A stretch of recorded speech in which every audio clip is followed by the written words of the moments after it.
Karibu tumalizie kusoma sura ya 7 ambapo pia nitafanya na uchanganuzi wa sura hii. Nilitamani kutoroka niishi peke yangu lakini nilijirudi. Nilitamani kuuvua uhusiano na baba yangu. Nilisikitika sana. Nilijichukia. Hata nilitamani ningekuwa nimejifia kama mama au Bizulu. Maisha yalimaanisha fedheha. Nilijua ingekuwa vigumu sana kwangu kutangamana na mtu yeyote. Watu waliniona kama zimwi fulani kutokana na unyama alioufanya baba yangu. Maisha yangu yalinirudisha Doneka. Niliangazia maisha yetu ya nyuma tulipokuwa tukiishi kwa furaha. Tulitangamana vizuri na majirani. Hata baba, licha ya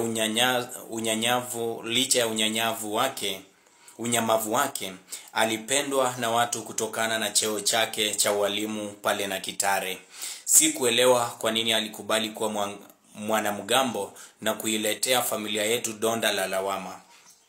Nilielewa kwa nini baba alikuwa na hakika ya vita hivyo kutokea wakati mama alipokuwa akimpinga.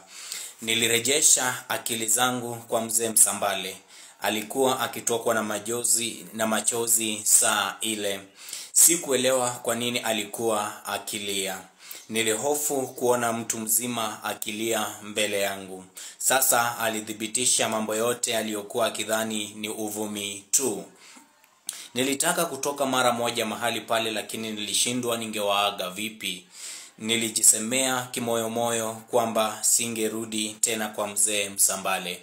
Nilitaka kujifungia peke yangu au nitorokee mbali nisiwahi kuonekana tena, lakini sikuwa na mahali popote nilipopajua wala ndugu niliyekuwa na uhakika wa kunisaidia. Niliamua kujiondokea na kwenda zangu. Niliwaaga. Sikujibiwa. Ububu ulitawala. Nilipoondoka, Deno alinifuata nyuma. Aliona huzuni iliyoniandama wakati ule mithili ya mfiwa. Mawazo yalituzonga. Sikujua